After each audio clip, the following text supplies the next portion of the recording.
Live for you at 5 o'clock, we begin tonight with major news out of Jamaica. Within the last 30 minutes, Hurricane Melissa downgraded to a still powerful Category 4 storm, but the storm was a Category 5 hurricane for most of the day when it made landfall this afternoon. Now, right now, take a look. What we're showing you is a look at 4 different cameras. Left to right there, you see 4 different screens live streaming for you exactly what's happening in Jamaica at the moment.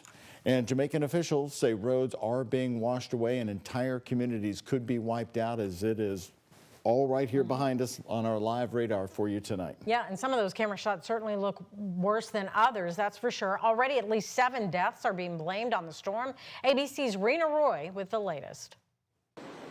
Palm trees blown by powerful winds, pieces of roofs getting torn off from homes as Hurricane Melissa rips through Jamaica is one of the most intense hurricanes on record to make landfall in the Atlantic Basin. The ocean surging towards Kingston. ABC's Ike Ajachi is there. Right now what we're seeing is officials telling everyone right now to hunker down. Destructive sustained winds up to 185 miles per hour, extreme rainfall pouring down across the island after the storm gained strength in the Atlantic. The really, really warm ocean temperatures and ocean heat content just fueled that storm into a situation where it could rapidly intensify and become a seriously catastrophic situation. Video shows Treasure Beach getting hit hard. The Category 5 storm coming ashore near New Hope on the southwest side of Jamaica, causing devastating flooding and storm surge up to 13 feet. It will cause catastrophic damage, life-threatening damage. There is very little that can stop a Category 5 hurricane. You can see this river flooding in St. Catherine Parish, this bridge overtaken by water, debris floating down the river. Flooding is a major issue, not to mention the infrastructure damage of our road network and our bridges and, of course, obviously structures. Rescue crews standing by and ready to go. All airports shut down, many tourists now stuck, forced to ride out the storm, including this couple from Arkansas who were celebrating their 10-year anniversary, now unable to get home to their 4- and 8-year-old children. We've been praying a lot. They were expecting their parents back on Sunday. We don't want to tell them Mommy and Daddy is stuck in another country. Rena Roy, ABC News, New York. So it's interesting how it's downgraded so quickly as it was approaching. You're right. We follow these numbers so closely, but the damage is still so catastrophic, even between Category 4 and 5. And our chief meteorologist, Mallory Schnell, has been tracking this all afternoon. So, Mallory, that eye is still gigantic, even if it's moving over land. Right. And it's common for wind speeds to decrease ever so slightly as it moves over land. It encounters friction, so that does slow down winds somewhat. But we're still talking 145-mile-per-hour winds. So a Category 4 hurricane, still considered a major hurricane and still bringing some major impacts, obviously, across Jamaica. And it's aiming itself now towards Cuba as we head into the overnight hours tonight. Eventually, the Bahamas, Turks and Caicos, and then it'll push off to sea there into the Atlantic, continuing to gradually decrease in intensity there. Back here at home, obviously, it's just been another dreary October day. Lots of cloud cover, light mist, patchy drizzle, some light showers from time to time. Certainly gloomy skies from our First Savings Bank Shriners Children's camera here. Temperatures are in the 50s, locked in yet again today, and overnight lows tonight will be dropping down just into the upper 40s to lower 50s. So expect some light showers to continue onward as we head into tonight.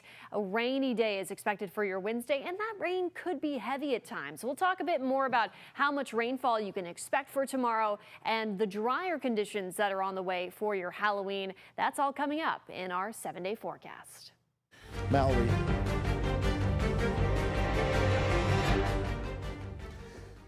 Covering day 28 of the government shutdown here for you tonight, and the showdown continues. Today, the Senate failed for the 13th time to advance the government funding bill.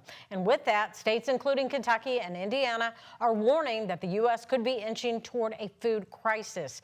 Well, now, as you can see on this map you're looking at here, 48 states now warning if the shutdown continues by the end of the week, they'll be forced to stop distributing those SNAP food assistance benefits. It's a lifeline used by some 42 million low-income Americans.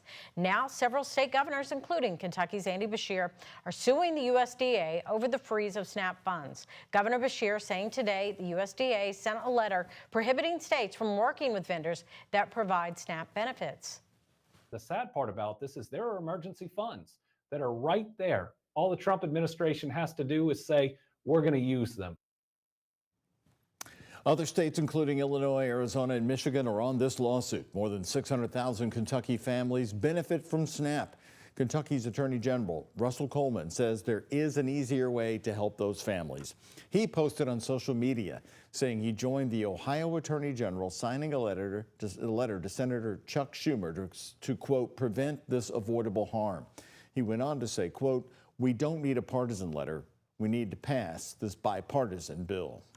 And local nonprofits all across Kentuckiana are preparing for those funds to dry up this Saturday, leaving hundreds of thousands of Kentuckians without access to SNAP benefits. And those effects expand, of course, beyond access to food. WHAS11's Alex Dieter reports early childhood programs could also be at risk of losing their funding. Alex, what did you discover today? Well, Doug, if this shutdown continues through this Saturday, Head Start programs in more than 40 states will not receive their funding. Head Start programs serve kids based on needs like family income, disability, foster care, or homelessness.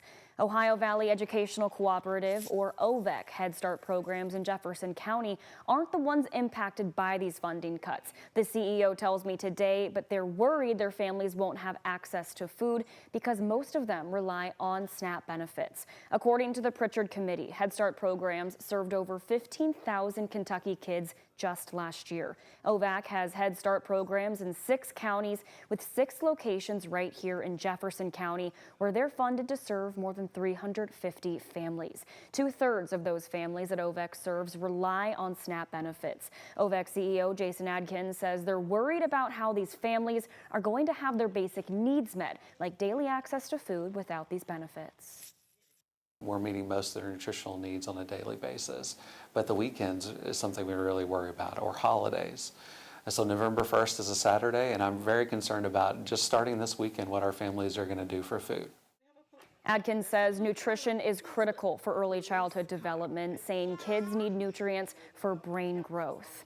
OVEC is now collecting non-perishable food donations at 3 of their office sites, one off of Alpine Drive in Shelbyville, one off of Shelbyville Road in Louisville, and their West Market location. Live in studio, Alex Dieter, WHAS 11 on your side. Alex, thank you. Well, if you're interested in donating to any local food banks, you can text Food Pantry to the number that's on your screen there, 502-582-7290. We'll send you a link with a list of food pantries across Kentuckiana. We have some late-breaking news into the newsroom today. 2 Louisville teenagers now sentenced in the murder of a 13-year-old boy. The boy, Davion Blackman, was found shot to death on South 38th Street in the Chickasaw neighborhood of June 2024. Weeks later, a 15-year-old and a 16-year-old were arrested and charged with his death. Police say the 2 teenagers, Daniel Wallace and Brad Watkins, were attempting to rob Blackman when things went south. Today, the Commonwealth's Attorney's Office announced that Wallace and Watkins were sentenced in his death. Watkins was sentenced to 23 years, while Wallace received 5 years. And a 24-year-old was indicted by a grand jury for an alleged strangling death of a 1-year-old. Gregory Ford Jr. was arrested and charged in the death of a baby girl. LMPD responded to a home on Haskin Avenue in the Iroquois neighborhood back in August of 2024 for reports of a 1-year-old unconscious and not breathing. She died at Norton Hospital. Now, more than a year later, Ford is indicted by a grand jury and is facing charges of murder, strangulation, and assault of another victim. We have new information tonight on what was a breaking story yesterday, the deadly shooting involving a police officer of Metro Police in the Newburgh neighborhood. A woman has now died, and that police officer involved has now been identified today. According to LMPD, Officer Hunter Weaver shot 20-year-old Frank Aguilar. Officer Weaver has been with the department since June of 2023. Officers initially responded to calls of a woman shot at a home on Ridgecrest Road around 2 a.m. on Monday. 45-year-old Tiffany Reiner was named as the victim. She died in the hospital early yesterday afternoon. Police suspect that Aguilar shot Reiner, and he was eventually then shot by Officer Weaver. Aguilar also died at the hospital, and LMPD's policy states that the body camera video from this incident should be released within 10 days of the shooting. Chronic absenteeism in Jefferson County Public Schools is down this year. Superintendent Dr. Brian Yearwood made that announcement earlier today at a news conference. Yearwood says it's lowered its chronic absenteeism rate in JCPS to 33%. That's a reduction of 5% compared to 2 years ago. And under state law, the district is required to report guardians to the Jefferson County attorney if a child has 15 or more unexcused absences. While acknowledging that 33% is still too high, Dr. Yearwood said this proves the district is at least moving in the right direction. So as we look at our ultimate goal for chronic absenteeism, it's simple. Get the chronic absenteeism rate as low as possible. But to achieve this, we have to focus on several areas. We have to focus on things like communication. We have to focus on things like support and accountability. And as part of the meeting, JCPS revealed its strategy for continuing to lower chronic absenteeism rates, which you just heard Dr. Yearwood mention there. The first pillar is better communications with families through text messages, better support like actively working to remove barriers like transportation and health concerns, and extended partnerships to offer resources as alternatives to formal legal proceedings.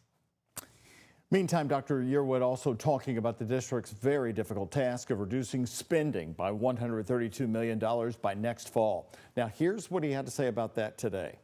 We're not talking about layoffs, that we're not laying anyone off, but we are looking at certain reductions, such as not freezing or hiring and things like that. We have zero plans to cut programs that are working, programs that we're seeing our students thriving in our schools.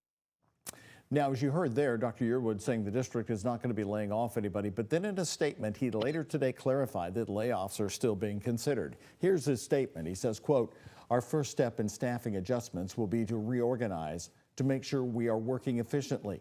While we do not have a finalized plan or budget to share at this time, layoffs are not off the table." The Louisville Metro Housing Authority celebrated its finished redevelopment of Beecher Terrace out in the Russell neighborhood today. Well, the updates to the site mark the end of a larger 10-year, $213 million mixed-income redevelopment project in the area. Nice basket there. It's part of a larger effort to re-energize the Russell neighborhood with 620 new rental units for seniors, families, and individuals, and a modern community center for children. Looks really nice. During that celebration, Louisville Mayor Craig Greenberg said this is an example of how city government can work for the needs of its residents. Having quality places to live like the new Beecher Terrace are so critically important. Having safe, quality, and affordable housing is the foundation for everything else that all of us want to achieve in life. Currently, LMHA serves more than 15,000 housing units across the city with eligibility determined by income. LMHA was awarded a $29 million grant in 2016 from the U.S. Department of Housing and Urban Development to kickstart the public housing project. Beecher Terrace is also built to Enterprise Green Community standards.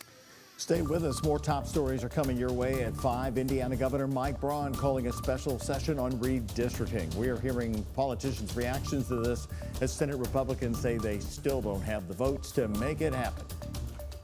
And here's a look at today's Kentucky Lottery jackpots. Mega Millions, $714 million. Powerball, $376 million.